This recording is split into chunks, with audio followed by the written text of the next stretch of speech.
एक समय था जब रशिया और यूक्रेन एक ही परिवार जैसे थे। दोनों एक ही धरोहर के हिस्सा, एक ही संस्कृति से जुड़े हुए। लेकिन आज ये दोनों देश एक दूसरे के खिलाफ खड़ी हैं और दुनिया इन दोनों के बीच इस सबसे बड़े संघर्ष का साक्षी बन चुकी है।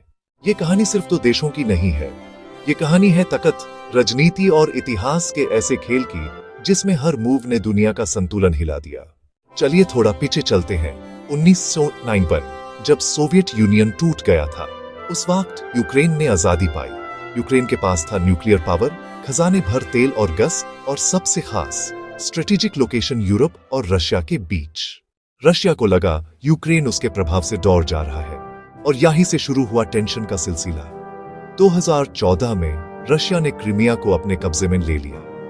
ये कदम दुनिया के लिए एक झटका था। अमेरिका और यूरोप ने रशिया पर सैंक्शंस लगाए, लेकिन पुतिन ने कहा क्राइमिया हमेशा रशिया का हिस्सा था। 24 फरवरी 2022 सुबह के 5 बजे रशिया ने यूक्रेन पर फुल स्केल अटैक कर दिया। मिसाइल्स, टैंक्स और सोल्जर्स सब एक साथ बॉर्डर पर घुस गए। पुतिन ने इस ऑपरेशन को बोला स्पेशल मिलिट्री ऑपरेशन, लेकिन दुनिया ने यूज कहा वॉर। यूक्रेन के प्रेसिडेंट वोलोडिमिर ज़ेलेंस्की ने अपनी जनता से कहा, मैं यहाँ हूँ, मुझे अपने देश का साथ चाहिए। इस एक लाइन ने प्यूर यूक्रेन को एकता में बांध दिया। अमेरिका, नेटो और यूरोप ने यूक्रेन को सपोर्ट किया। वेपन्स, पैसा और इंटेलिजेंस सब भेजना शुरू किया गया। लेकिन कोई भी देश सीधे रशिया से टकरा नहीं सकता था, क्योंकि रशिया के पास है दुनिया का सबसे बड़ा न्यूक्लियर आर्सेनल। ये जंग सिर्फ गोलियों से नहीं, बल्कि इकोनॉमी और एनर्जी से भी लड़ी जा रही थी। रशिया ने गैस सप्लाई बैन करके यूरोप को दबाव में लाने की कोशिश की और दुनिया भर के तेल और अनाज के दाम बढ़ गए। लाखों लोगों ने अपने घर छोड़े। बच्चे, बुजुर्ग और महिलाएं बॉर्डर पर लाइन में खड़ी थी। सिटीज जैसे मरियुपोल और बुचा तबाह हो गए। जमीन पर गिरती मिसाइल्स ने सिर्फ बिल्डिंग्स नहीं, इंसानियत को भी हिलाकर रख दिया। हर दिन यूक्रेन के लोग लड़ रहे थे, सिर्फ अपनी जमीन के लिए नहीं, बल्कि अपनी पहचान के लिए।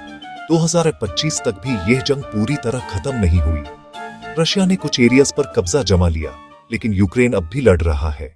नेटो कंट्रीज अब भी सपोर्ट कर रही हैं और चाइना, ईरान जैसे देश रशिया के साथ खड़े हैं। ये संघर्ष ने दुनिया के पावर बैलेंस को बदल दिया है। डॉलर के बदले रूबले और युआन की बातें होने लगी हैं। यूरोप एनर्जी क्राइसिस से गुजरा और दुनिया समझ गई पीस एक लग्जरी है, गारंटी नहीं। ये कहानी सिर्फ जंग की नहीं है, ये कहानी है उन लोगों की जिन्होंने सब कुछ खोना पड़ा, उन माओं की जिन्हें अपने बेटे का फोन आखिरी बार सुना, उन बच्चों की जिन्होंने अपना बचपन बॉम्ब शेल्टर में बिताया। और शायद ये कहानी हमें याद दिलाती है कि ताकत के खेल में इंसानियत सबसे पहले हार जाती है।